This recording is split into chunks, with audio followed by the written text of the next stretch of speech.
Hola, hola, bienvenidos a Sold Out en Fuega, conmigo Sofía Altholz, y ahora tenemos un gran placer a tener con nosotros Charlie Cancino. Correcto. Ok, bueno, quería decir que estoy muy emocionada.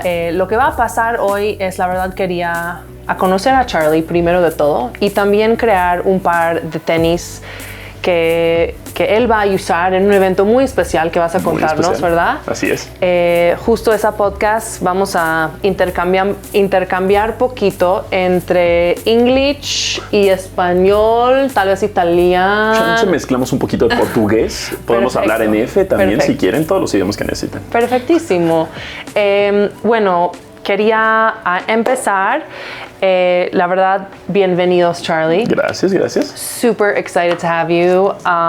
Also the fact that you kind of play in between sports, media, podcasts, voiceover art, motivational speaking, so much more. Okay. I'm also a dabbler in many different industries, and I'm just very excited to have you, honestly. Thank you so much. I feel like you have to be a dabbler in everything in today's world. Like, there's kids that are like 14, 15 years old that can do coding, that can do designing, that can do everything right now. So you have to. You have to be a generalist. I think the generalists are the ones that survive and everyone else just dies. Yep. Right? Like, they get to their peak, their prime, and then suddenly they go down. Boom. So I guess tell me a little bit about why you're here, okay. how you chose, this pair and where you're going to be wearing them to. Okay, so this pair is actually a pair that I've always tried to look for. It's a Nike Nocta Air Force One. It's a Drake collaboration. I know, I'm sorry, Kendrick. But I still love you, love for everyone. But it's a pair that has a really awesome quote that I actually saw in a Friends episode recently, where Joey was doing a dramatic reading of a children's book that said, "Love you forever." And that's exactly what the sneaker says. It's a pretty basic Air Force One, but it's gonna transform, hopefully, into a very special Air Force One, because I will be using this pair of sneakers at the NBA Paris game. I have the honor, the privilege to work with the San Antonio Spurs as an in-arena host, and we will be there for the game against the Pacers.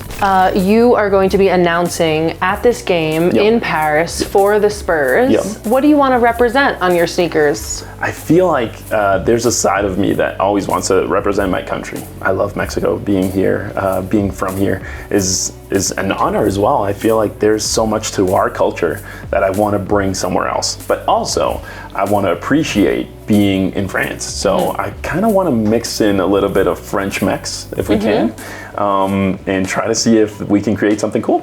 Ay, me encanta. French Mex. French Mex, una gran fusión. Gran fusión. En comida también funciona. Ah, mira, sí. Baguette con salsa. En efecto, baguette con chilaquiles. Ah, deli. Le llaman la guajolota. That made me laugh a lot. Bueno, me encanta. Entonces, cuéntame poquito, de tu estilo en general. Me gustan los estilos más ligerones, a lo mejor toques minimalistas, pero me gustan mucho los colores oscuros y montarlo con un toque diferente. Me encanta el look de hoy. Es grande. Bueno, entonces, platicamos poquito. Ese tema de French Mix, ¿no? Estoy imaginando Charlie en el NBA Paris. Sí. Oui. Hablando sobre, los juegos, on the court, in the stadium, maybe in a box, backstage, front of everyone. Seguro vas a estar en todos los lados, ¿no? En todos lados. Entonces, platícame poquito de algunas ideas que tienes en tu mente para poner, no sé, de cosas que me voy a poner para vestir. Tal vez tus outfits, ideas que quieres poner en el tenis. Okay. Mira, cosas que me voy a poner. Hay un artista muy bueno que es Mauro Garfias, que hizo una chamarra especial para el partido con jerseys de todos. De hecho, hace grandes colaboraciones con los de Mitchell & Ness. Hizo una chamarra muy especial, entonces yo creo que podríamos montar. Tiene como negros, como azules, como así. Me imaginaría esa chamarra con unos tenis que a lo mejor vengan con un poco de rojo, un poco de azul, como uno de cada de los dos, y utilizando el blanco haciendo la bandera de Francia. y algún toque mexicano para que yo sienta, a lo mejor no todo el mundo va a decir, wow, qué mexicano, pero que yo sienta estoy representando a mi país en este partido. Sabes, creo que podemos hacer algo simple porque también vas a tener algunos días, ¿no? Poniéndolo y vas a tener diferentes outfits. No quieres algo tan loco, quieres ¿verdad? algo con algún tipo de detalle, algunas cosillas, pero que se note que están muy cool. Ok. Siento que el tema paliacate se vería súper cool. Amo la paliacate. Me siento en el programa de Art Attack. ¿Alguna vez viste Art Attack? No. Lo que te perdiste por no vivir en México. ¿Qué? ¿Es algo mexicano que no lo vi? Bueno, creo que no era mexicano. Creo que también estaba en Estados Unidos. Pero Art Attack, para mí, eran los mejores programas de televisión de la historia. ¿Neta? De la historia. Yo creo que hasta mejor que Bob Ross. No sé si era mexicano. Esto es un Art Attack. La voz, el doblaje, obviamente. Y esto es Art Attack. El engrudo especial era lo mejor del mundo.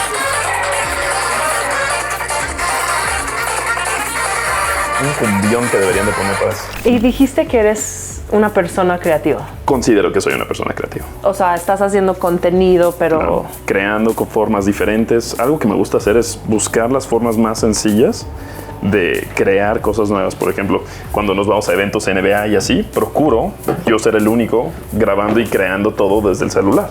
Entonces puedes hacer tantas cosas hoy con el celular, es una locura. Entonces procuro hacerlo del modo más sencillo y compartirlo con la gente para que sepan cómo lo hice. Y cuando creas tu propio contenido, ¿alguna aplicación que te gusta usar? Para editar y cosas Sí, así. editar. CapCut definitivamente. CapCut. Todo el Adobe Creative Suite para mí es espectacular todo lo que tienen. Entonces sí, yo creo que CapCut tiene que ser base. Photoshop, Illustrator, Fuse, todo. ¿Qué consejos tienes para los jóvenes que están creando sus propios contenidos? Muy buena.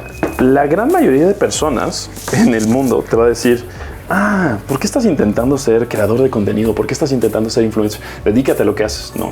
Todos nos podemos dedicar a hacer lo que sea. Todos tenemos una historia que contar. Y si alguien algún día te dice que tu historia no es interesante, pásamelo a mí. Seguramente a mí me va a gustar. Va a haber algo de ahí y podemos compartir lo que a mí me gusta, lo que a ti te gusta y todo resulta interesante. Hay nichos para todos. Hay canales de TikTok que me encanta que de repente a las 3 de la mañana te quedas viendo de gente cortando pasteles o cómo hacen pasteles o desde cosas súper extrañas. Entonces hay nichos para todo. Tu contenido puede ser muy bueno y nada más es cuestión de que lo empieces a hacer. Bueno, preparé algunas preguntas. Bueno, la primera era, so what's something about your journey most people don't know that shaped who you are today? So a lot of people don't know that I'm an engineer.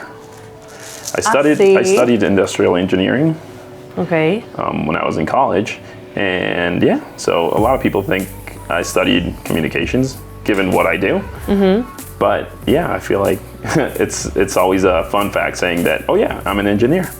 And I worked as an engineer for a couple of years, but never really liked it because I felt, even though what I did was not squarey, that might be the word,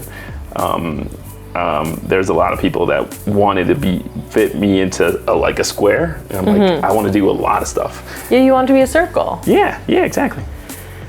Interesante. ¿Y por qué estudiaste esto? Yo quería estudiar cine y mi papá, que creo que lo hizo con una buena intención, me dijo, Charlie, comunicación no, te vas a morir de hambre, vas a ser vagabundo en las calles, nadie te va a contratar, Y me dijo, aprovecha tus conocimientos química, física, matemáticas, y terminé en ingeniería, que me encantó, fue increíble, pero no era lo que me llenaba. Platícame poquito, o sea, cómo empezaste a ser así en medios, like speaking about or being kind of like the spokesperson for all these different shows. Like, how did you get started? How did you get into it then? Yeah. So I actually started way back in high school. I started hosting those small events, those small gigs that you get in high school.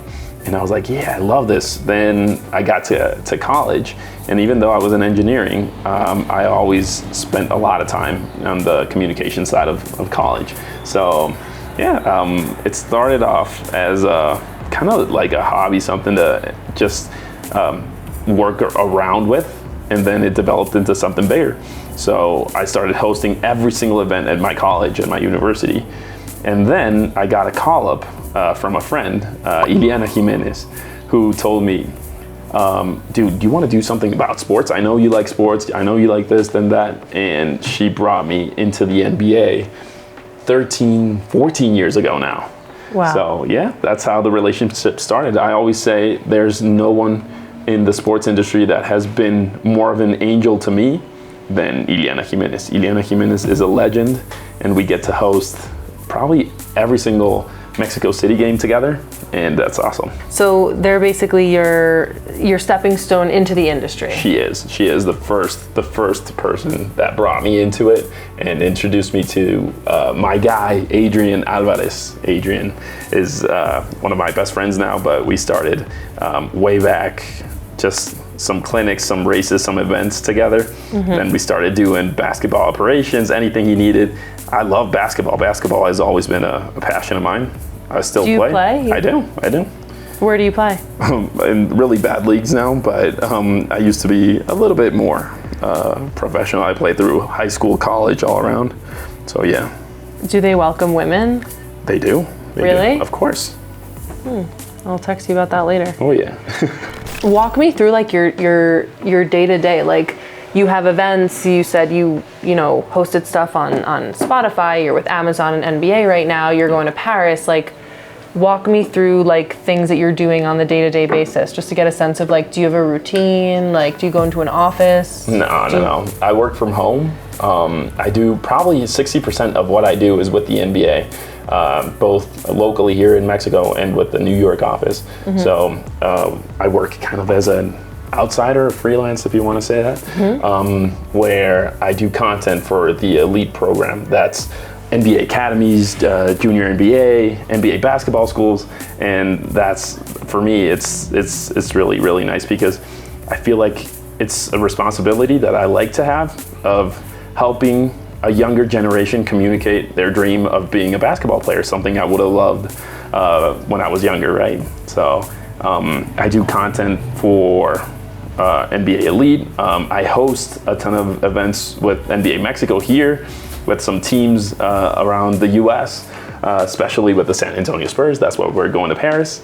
I love the Spurs. I love the values that the team has. It's really a family thing. So that's why it hit hard in my heart when I started working with the Spurs. So the San Antonio Spurs are an NBA USA team. Yeah. I'm not the most well-versed in sports, but bear with me. Yeah, I got you. So tell me a little bit about what makes the Spurs different from other teams. Like, is there some sort of differentiator? Are they doing well? Did they do well in the season? I don't even know. Is the season going on right now? The season is still going on. Okay. They're not doing bad. I feel like the team is building, but something that really catches my eye from the San Antonio Spurs is there's a lot of teams around the league that try to build like a business around. And here, every time I work with the Spurs, it's more of a what do we want to do together, kind of like a family thing. So I love that. I love when people just turn to you and go like, oh, I remember you like this and like that. What if we do something that comes to your mind? So you can be creative, even though there are some processes and stuff. But yeah, no, I love the Spurs. The Spurs family is amazing. And I got to host opening night for the first game of Victor Wembanyama. So Victor Wembanyama is this dude that's 7'4", in Spanish, él mide 2.24 metros, which is crazy. He's an alien. Even LeBron was like, this guy's from another world. And I got to host his first game in San Antonio, opening night. Wow. So, and where's this guy from? From France. From France. Yeah. So yeah, no, it was really, really cool. What would you say is your favorite part about working in basketball related things? Like, I mean, you said you play and it's like naturally something that you're interested in, but is there any other part of the culture of basketball that like calls you? Competition, just the loyalty between teams and teammates, and just I feel like it's constantly, for me, just looking back at that young kid playing basketball with his brother and trying to make him proud, that was me. And I kind of feel like Charlie, when he was 14, 15 years old, would be really proud of what I'm doing right now and would obviously expect I do more and more of this. So yeah, it's a. I love that perspective. So what would you say, what advice would you give yourself back then when you were trying to figure out like engineering, but wait, I have a cool voice. Yeah. Maybe I'll play basketball. I'm really tall for a Mexican. Yeah. But wait, maybe I want to be in front of television. Maybe I just want to work in production. Like you probably had a lot of different, ways of thinking. So what advice would you give yourself back then in terms of like where you're going? I feel that's advice I give myself every day. And I still try to find new things I want to do. And that advice would be just keep being a kid for a while. Like when you grow up, there's a lot of people that want you to be an adult and stop dreaming and stop trying to do new stuff.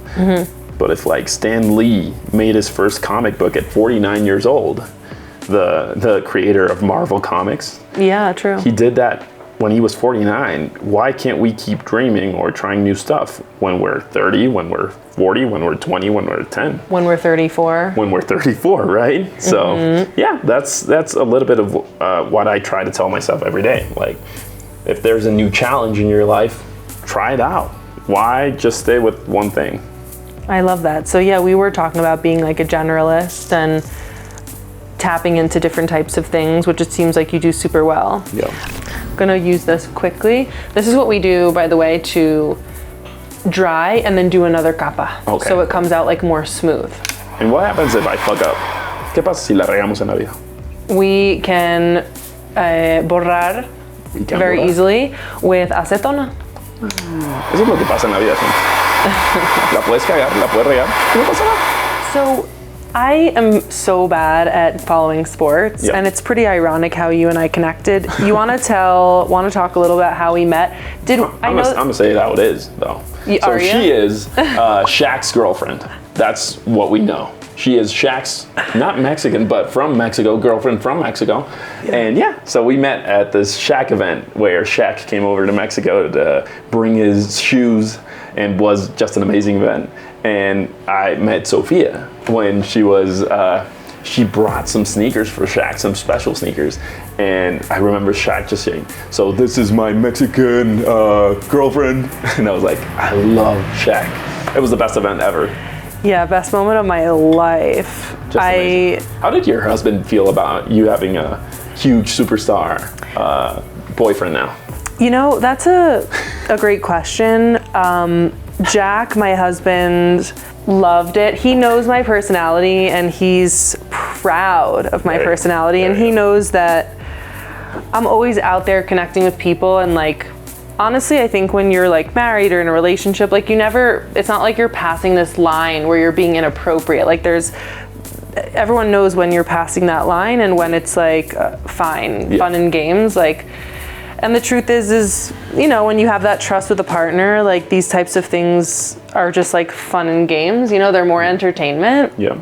I just feel sometimes when you connect with people randomly and you brush shoulders or you have a conversation or you spark something or whatever it is, I believe in those types of synergies is what I'm trying to say, you know? So, my connection with Shaq that day wasn't just, from that moment in the middle of this interview. He was like, so I've been to Mexico twice, and I don't know if y'all know, but I got a Mexican girlfriend. I'm looking at her right now. I was like, that was crazy. I can't explain the feeling. And then those security guards, all the 20 security guards, they're like, all right, they brought me in, and I was like hugging Shaq on TV in front of all those people. Just amazing. And what he did there was awesome. Yeah. Shaq is definitely one of the most legendary legends in the NBA. Shaq is the man. And also what I love about him is that he remains so current, even though he hasn't played for over 10 years. Yeah, no, it's crazy. And I think there's a similar thing, like, say what you want about, like Kim Kardashian, for example. Like, she's someone who is just remaining so current by innovating and marketing and diving into different projects. Yep. And I respect the shit out of it. Yeah. You know, so with Shaq, I mean, I just bought his face on some gummies at CVS. Really and then, good, really good, you know, he's part in Papa John's and Krispy Kreme. He has like 147 car washes in the U.S. He's Insane. a businessman. He's a businessman. He's smart. He even tries like new stuff, like what we try to do. Shaq is a DJ as well. Yeah. DJ he also, not just a DJ, but he's a rapper. Yeah. You know, I've been in touch with some members of his team, and they just say that working with him is just a pleasure. Yeah. He never blows up. He's always super calm, and apparently he has a thing for redheads. I think he might. Which is always a plus for moi. Yeah.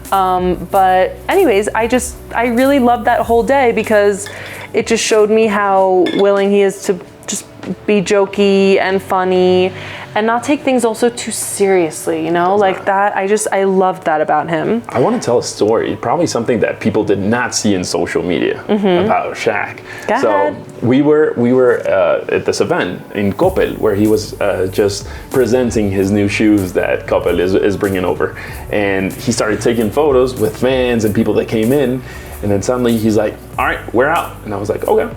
And what I heard at first was that he was gonna have a car take him from the second level, take him down right beside Reebok, where he had a second presentation there, and that would be it. And Shaq was like, "I'm not going that way. I want to go where I want to go." So he starts walking, and then like this huge crowd just comes around him, and they all start following him. And I think I saw it on Instagram, no? And people, like swarms of people. The crazy part was when we got to the escalator.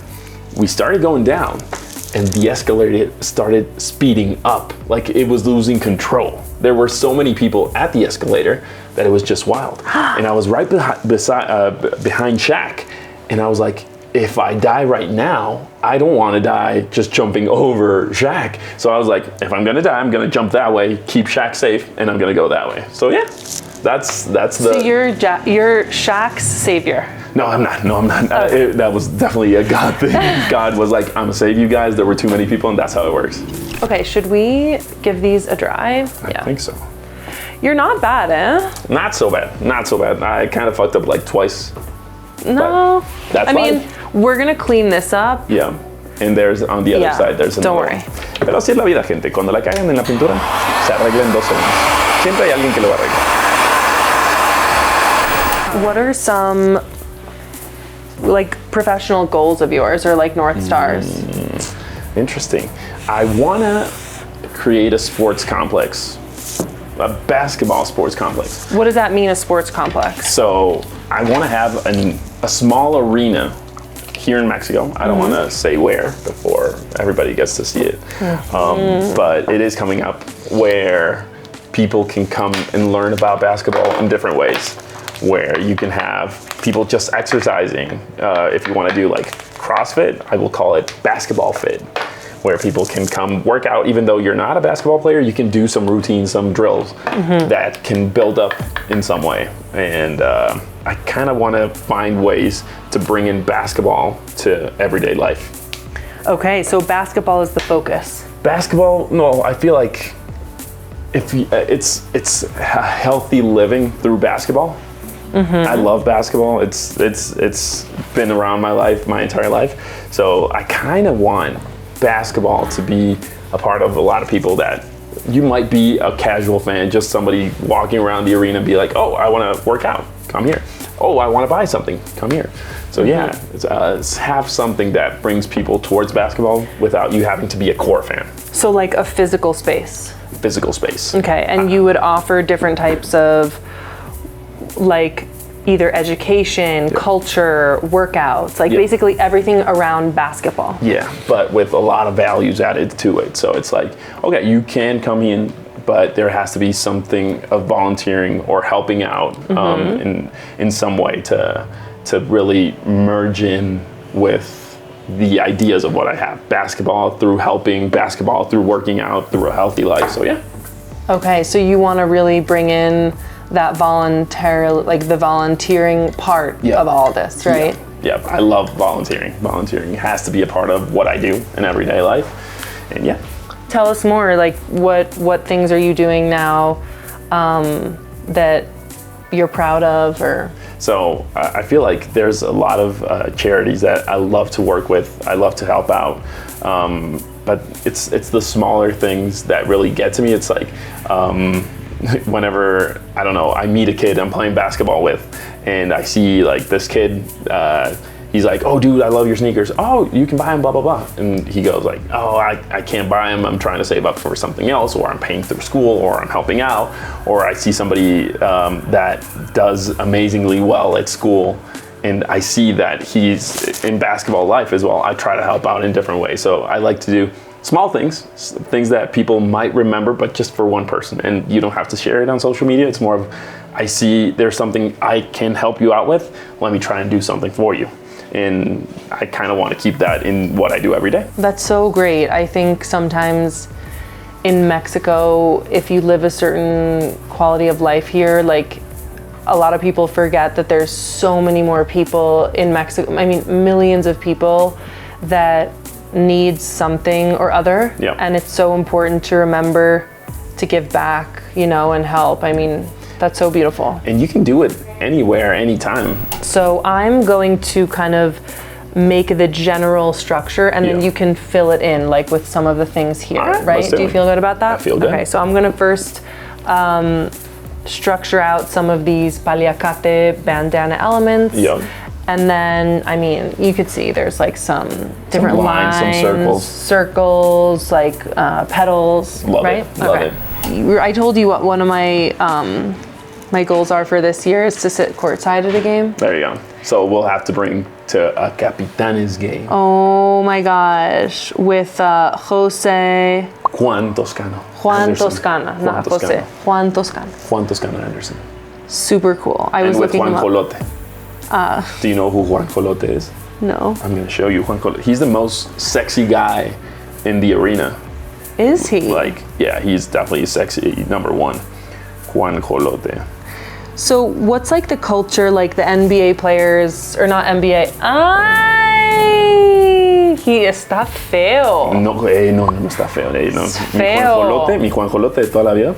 Es Vamos. feo.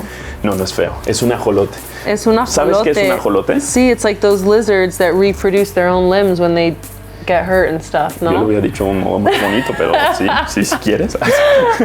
El Like ajolote es un animal endémico de México, de la Ciudad de México, particularmente el Valle de México, y es la mascota de los capitanes de la Ciudad de México. Entonces, Juan Jolote, you need to see him without his shirt. He's got the 8-pack. He's sexy as fuck. So, you have this really interesting voice. I do. I want to talk about this voice. Let's talk about it. So, what have people told you over the years about your voice? So I was like probably 16 when you have that change of voice when you're a guy. And suddenly I had Something drops. So I had a really weird voice before, and then suddenly one day to another, I changed to this kind of cool voice, and I was like, I need to start doing something with it. So I started recording, started doing some stuff, started hosting some events, and then I got some offers to do commercial voiceovers for some brands. So way back in the day, I remember I did like Spotify, I remember I did some commercials for them, I remember I did, what were like the first ones? I don't remember specifically which ones, but then people started coming up on it. They were like, oh, you did this, I love your voice. And now I do voices for like Milky Way, yeah, that's some... Señor Milky. Señor Milky. Señor Milky. Sí, señor Milky, decimos sigue disfrutando tus 5 minutos Milky Way. ¿Qué? Ay, es que me muero de risa. Está muy caro. So muy funny. What? Tell me more, like commercial. Like, give me some more commercial stuff that you've done. Like, give me those like terms and conditions may apply. Like, I hate those. Sí. Come frutas y verduras. 30 minutos de I hate them. Because they always speed them up, but you have to do it pretty quick. I've done voiceovers for some very random items, but there was this really random one. It's like an it's like a machinery auction spot called Alex Lyon. And they always want to shift what I say into something that sounds more, they always say like popular. So they go like, instead of, este miércoles nos vemos en tal, tal, tal, they want me to go, miércoles, miércoles, miércoles, nos vamos a ver en el patio. Yeah. And it's kind of weird, It's like Johnny two times. Yeah, exactly. So I don't know, there's a lot of voices. Something I'm trying to get into and started doing already is a little bit of dubbing into movies. I would love to be a character in a Paramount Pixar movie, could be something. Let's manifest that here. It might be in the works. I would love this. That's something I would love to manifest. To be a part of Shrek 5. Shrek is just cool. Awesome. I could see you being like Donkey. I think probably not Donkey because Eugenio Derbez is amazing at Donkey. But what if I'm just a random person that gets killed throughout the movie? I would love to be that guy. I could be like, "Wah!" and I could die. Exactly. That will be it. That's all I need. So whoever's producing Shrek 5, tenemos que hablar. Who do we need to talk to? No sé, con el señor Shrek. Señor Shrek. O sea, llamar al señor Shrek, a ver. Siento que el jefe, ¿qué está el pasando? Don Shrek. Pues es más fácil. A veces se pone medio de ogro, pero creo que podemos lograr algo. Qué interesante. And so that's your like dream, is you would be on Shrek. I feel like it is. It might be not a long-term goal because I think it's coming out in 2026. So it could be a short-term goal. So what kind of a traveler are you? I am a pretty easygoing traveler. I travel a lot. I'm out of my house, out of the city, probably like 4 to 5 months a year. Wow, So, yeah. for gigs, for different... For gigs, events, all around. And is that something that comes up with your family where you're like not around, or? It is a thing. We're trying to shift into being more at home, being a little bit more present for family and friends. Friends is a big thing because I don't get to see my friends that much. So I'm working a lot. I try to work a lot. Yeah. So you don't have a lot of time for friends. So I stick to family, but I would love to see more of my friends. Tell me about your friends. Where are they from? What parts of life? Mexican, international? I feel like mostly Mexican. I grew up here and I feel like my top friends are probably from college. We moved around a lot with my family. So yeah, I feel like from college to now, but I've had really cool friends just in wherever I work. Adrian Alvarez was the guy. He started off being somebody I worked with. Oh, this is so cool. Está increíble.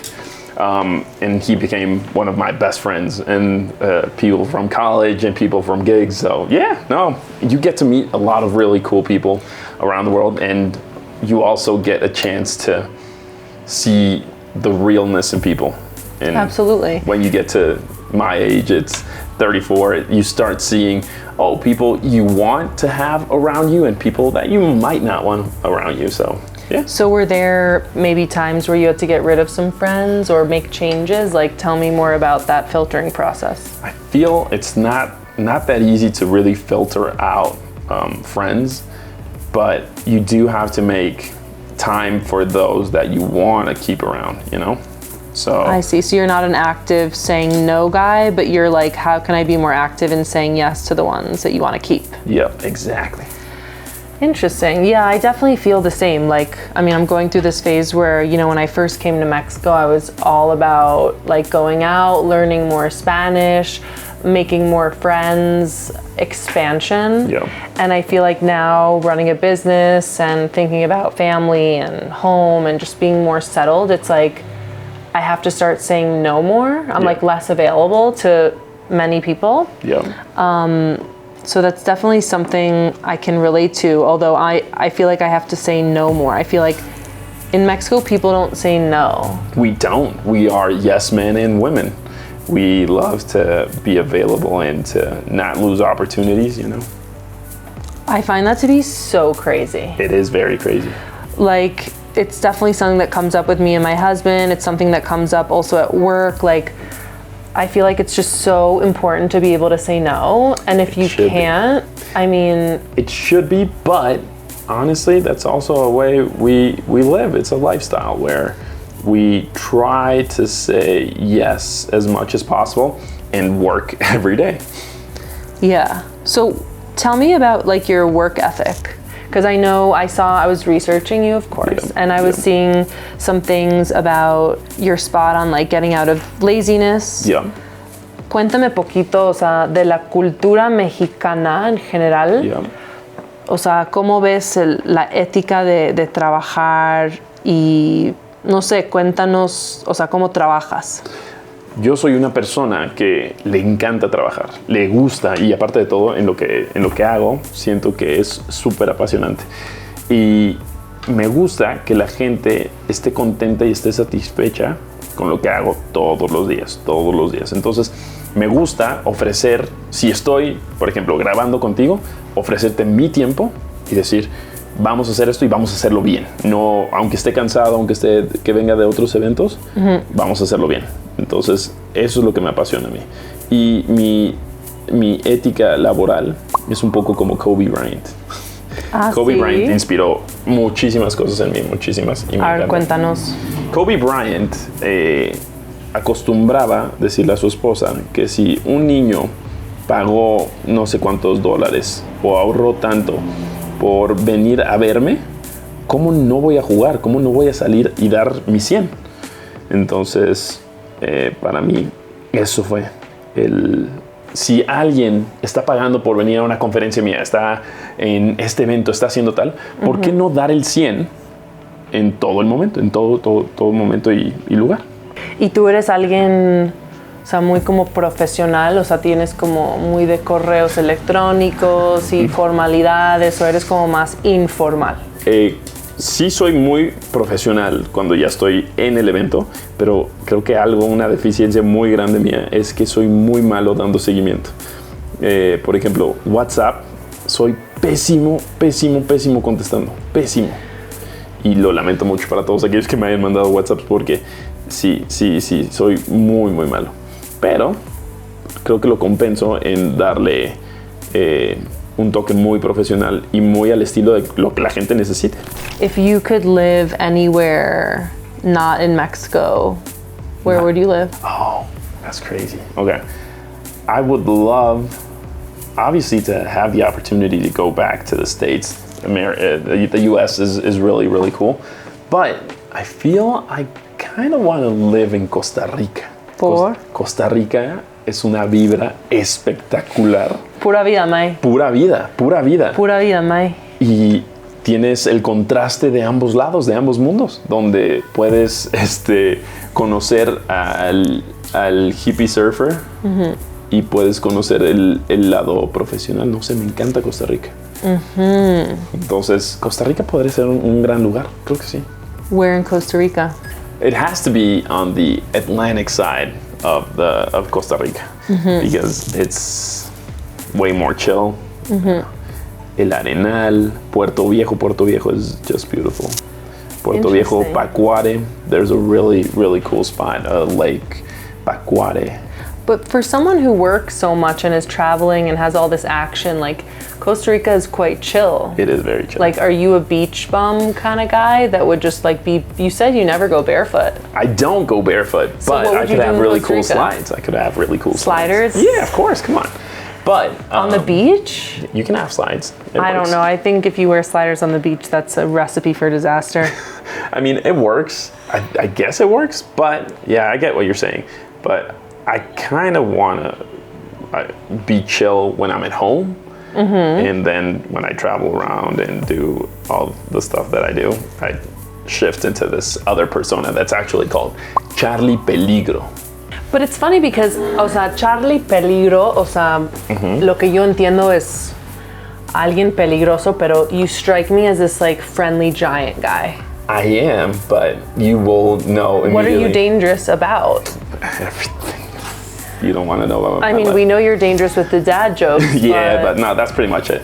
Well, Peligro was this person that is high intensity, high energy, all day, every day. And that's the kind of guy you want in an arena. So Charlie Peligro in radio is this high energy, quick, savvy dude. And yeah, so it's not as much as dangerous. I would say it's more of It's like an upbeat, Yeah, it's like action packed, like watch out for this guy, watch out world. So if you go out, I don't know, I am a very bad drinker. I'm gonna say this in Spanish because it's important. Yo tomo muy mal, me emborracho muy rápido. ¿Así? Demasiado rápido. Para el tamaño que tengo. Para el tamaño que tengo, me emborracho en 2 shots, 2.4 shots. Qué divertido. No, es terrible. Y entonces, cuando la gente, porque en el mundo deportivo, a la gente le encanta salir. Y cuando la gente ha salido conmigo, siempre al día siguiente se voltean conmigo y me dicen, eres un peligro, eres una amenaza. Y les digo, ¿te divertiste? Sí, me divertí, la pasé bien. Entonces, yo creo que de ahí nace el Charlie Peligro. Es, si sales de fiesta conmigo, si vas a algún evento conmigo, vas a... No corres peligro, pero va a cambiar tu forma de verme. ¿Dónde salgan en la ciudad? O sea, ¿qué lugares? Like, what is like the culture when NBA comes to Mexico? I'm curious, like, where do they go out? Do you know? I feel like, yeah, there's always a party, there's always a reception, but there's a lot of people that like to go around Polanco.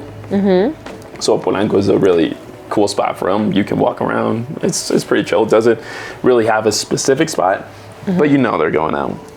So you don't want to give away the specific spots? I will never give out the specific spots. Never. What if a really kind, generous redhead is asking? I might tell you when the event comes. I'll be like, you might want to come over to this taco spot if you want, but no. Oh, I love that. Yeah.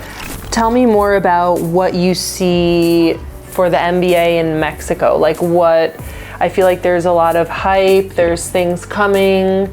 I'm curious to know how that culture is going to be kind of tapping into Mexico. Yeah. Tell me a little bit about some exciting things coming in the pipeline. I feel like Mexico is growing in every single sport. Everything it touches, it's changing. I love to see that. I don't know. Let's talk about Formula One. Checo Perez is this guy that a lot of people look up to, no matter what team he's on. And he might be one of the guys that sells the most merch. So Mexico is a really interesting spot for people in sports teams, you know? Chicharito, once he made it to like Manchester United, Real Madrid, wherever he played, he sold a whole lot of jerseys. Right. So once you see that Mexico is a huge market, and Mexico is growing and developing players, really international players, big time players, you know that it is important. So in basketball, I feel like it should be in the radar for NBA team. It should be. Capitanes is doing amazing in the G League, really, really cool. They just broke the G League record in attendance. 19,328 people were at the Mexico City Arena. Interesting. So yeah. How would you describe a Capitan fan? Like what's the type of demographic of what you know of? Like, is it people from the city? Is it people from outside of the city? Is it young? Is it older? Is it old timers? Like, it should be from the city, given it's a Mexico City team. But honestly, it's a loyal fan. It's someone that is either new to the G League and is learning about the G League ways, or the people that followed Capitanes from the National League, el NBP. So yeah, I feel like it's a big audience demographic wise. It has a lot of both women and men in their fandom. So you like that. I do like that. Yeah. Women as well. Women in sports are amazing. Yeah. I love what the WNBA is doing. I love the way that women's sports are in the radar now and growing and changing so much. Yeah. And as I said, I'm a Kobe fan. Kobe was #1 promoter for the W. So, yeah. Very interesting. Yeah, when I was stalking Shaq before I was making him those sneakers, it looks like he's supporting a lot of different WNBA players. And it seems very hot right now. Like, I feel like they're getting these sponsorships from big brands that are very, astounding and groundbreaking. Like, they're definitely changing. I feel like they're really, what's that phrase? Like, shattering the glass ceiling of like carving the way for new types of partnerships. And and sponsorships. Very interesting. They definitely are, and I feel like they're doing really good stuff. And a lot of people tend to say that it's thanks to like Caitlin Clark, Angel Reese, these players that are coming up. Yeah. But for me, they definitely are game changers. I love their game. I love the way they play. But there have been so many strong women empowering the next generation of players.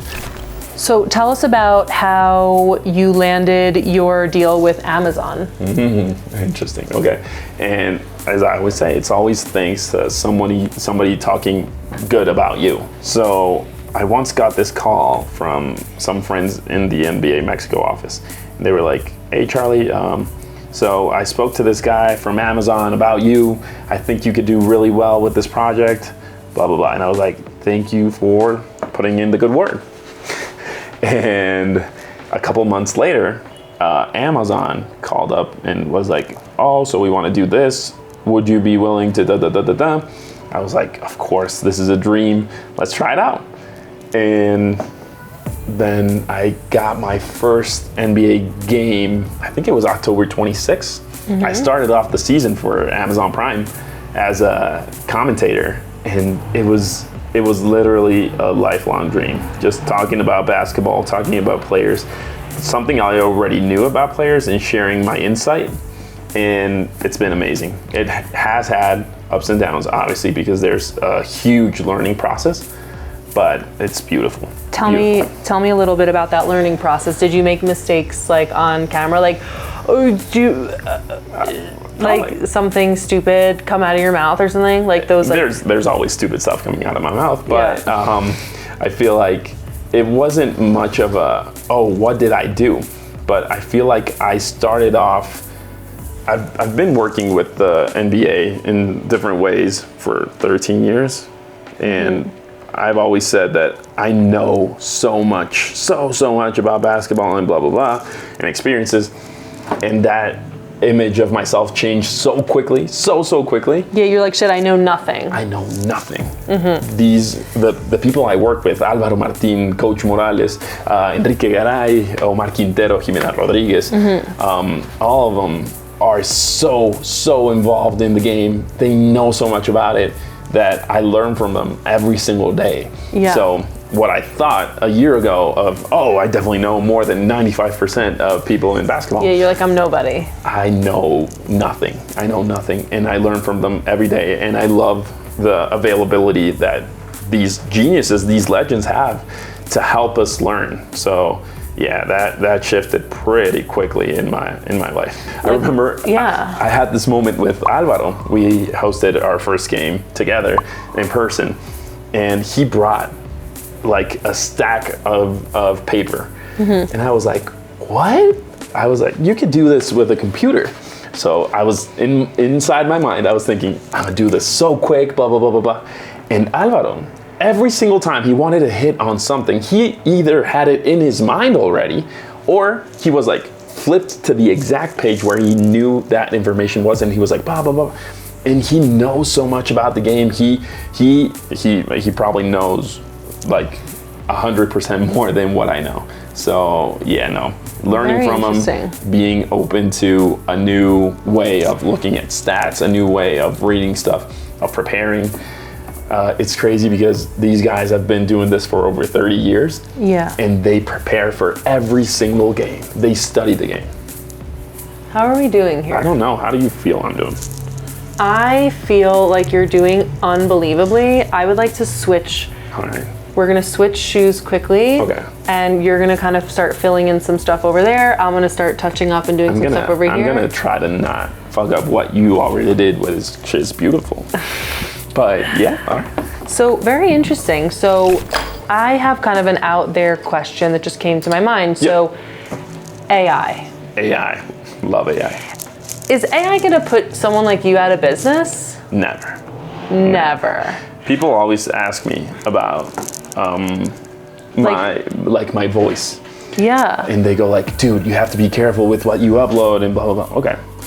AI may be able to shift what I do and try to program it to sound like what I do, But the passion and the way I look at stuff, it will never have that. It will never have feelings. It will never replicate a hug. It will never replicate that emotion remember the voice of Mufasa? Of course. Of course.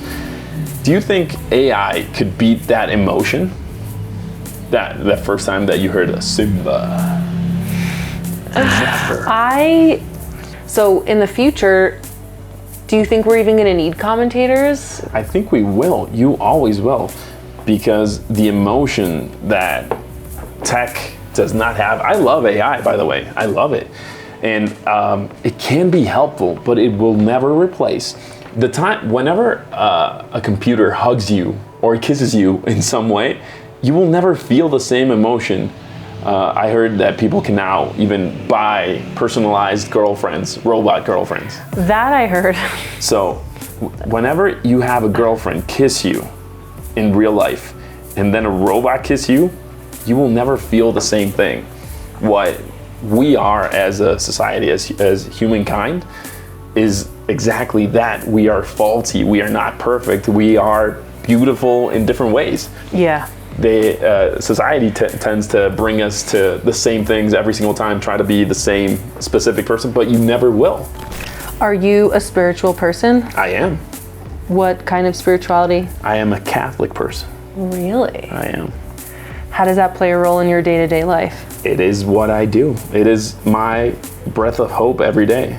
It's so easy to think that.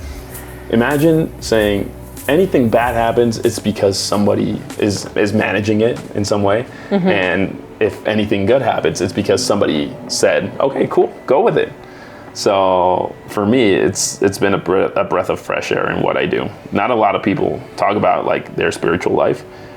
And I believe in God. I believe that He knows what's up. He does not obviously decide everything. He gave us free will. But every time I see like a door open, it's crazy because I doubt of what I'm doing every single day probably. And I go like, oh my God, should I still be doing this? Should I still be hosting? Do I need to travel that much? And I go like, God, if this is what you want, you need to tell me. You need to find a way to tell me. 2 minutes later, I get a call. Dude, do you want to go to Paris? Dude, do you want to do this? And I feel like He does talk to us and He does lead us. He does open doors. So yeah. You're such a wholesome, sweet guy. I try. What would you say your flaws are? I'm not really good at responding. Not really good. WhatsApp. Anything, like even emails, all that. I get distracted very quickly. Mm-hmm. And I feel like at times it's not lazy, but I kind of want to drop everything every single day. I'm like, yeah, fuck this. I don't want to do this anymore. But I never really get to drop the ball like that. So because you have to continue to work. But I feel like I'm not as patient as I want to be. Do you think that your wife would agree? Of course, she would have a list of... She'd have a list? She should have a list. She must have a list. If she were here, she'd probably be like, but yeah. I know I'm imperfect. I'm trying to learn new stuff, trying to say yes a little bit less, but yeah, I'm trying in life. What are things that make you angry?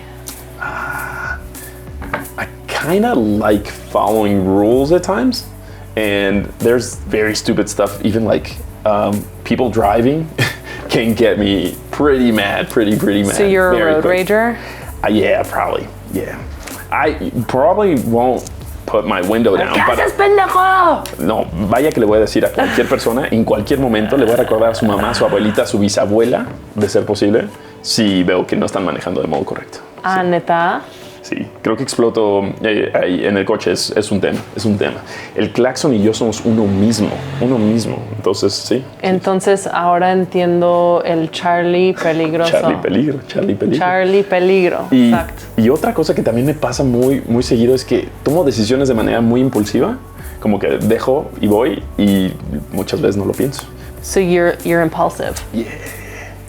So I might make bad decisions, but I had fun making bad decisions.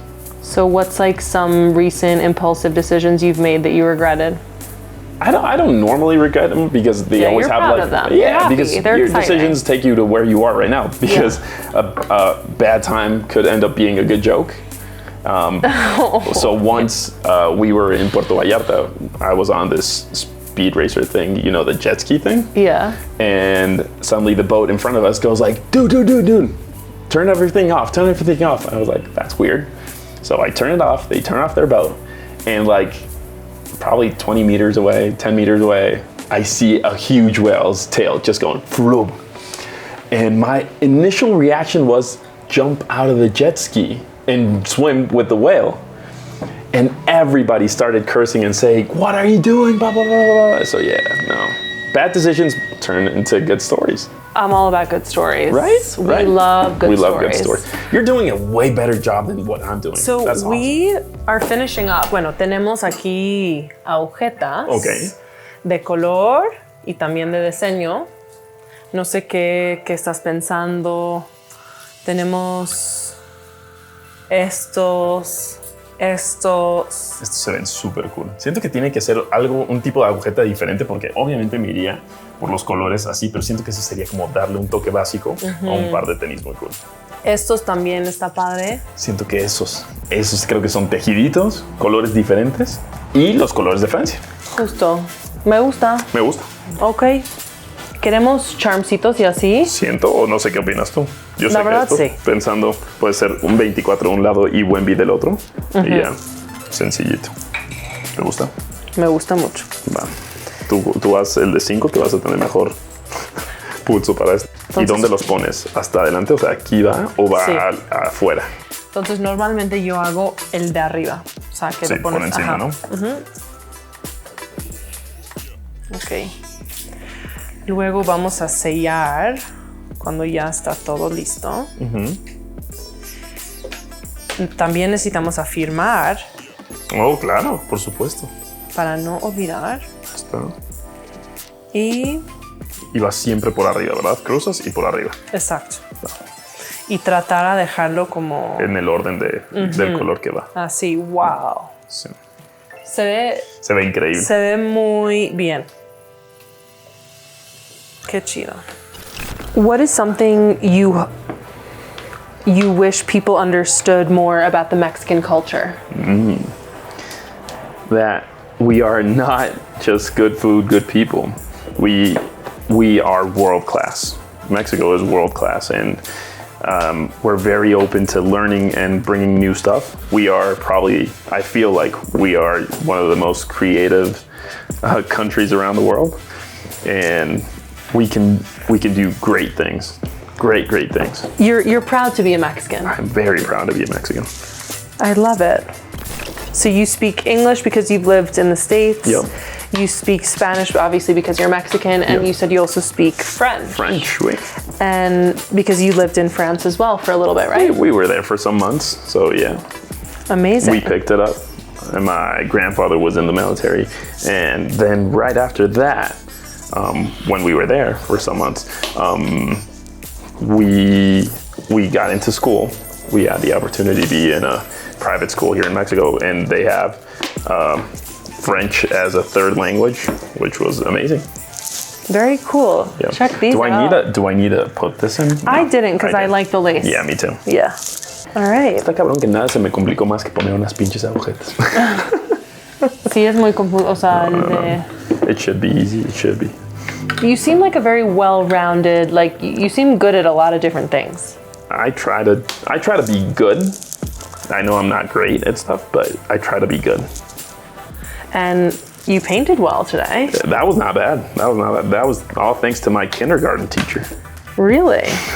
Some other exciting projects maybe that you want to mention before we finish up of like cool, I don't know, are you hosting some weird slime competition or some NBA thing? I can't say much about it, but movies are in the works. Are they? Yeah. Can you give us a hint? So it will be a dubbing animated movie. Aha. Yeah, I actually already dubbed my first movie, and they wanted a sports announcer, which was crazy because that is what I do. So I got a chance to do that. So, but there is another one in the works. Interesting. Yeah. And is it a Mexican production? It is not. It's not. It's not. Is it an American? It is an American produced movie dubbed in Spanish. And it's coming out 2026, January 2026. Wow. So yeah. Very cool. Well, we're very excited to see it. I'm excited to see it. It's going to be fun. Is there going to be like an opening or an exciting event about it? There must be. There must be. It's going to be fun. You better invite me. Of course you will. You have an invite to it. If there's not an event, we will go to the movies and just watch it. I'll buy popcorn.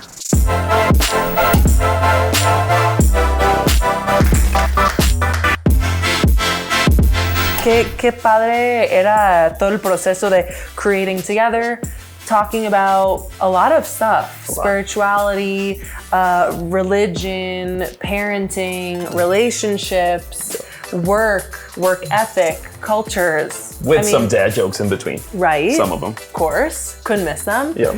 And anyways, we're excited to see you back here to create, to talk, charlar, y bueno, gracias.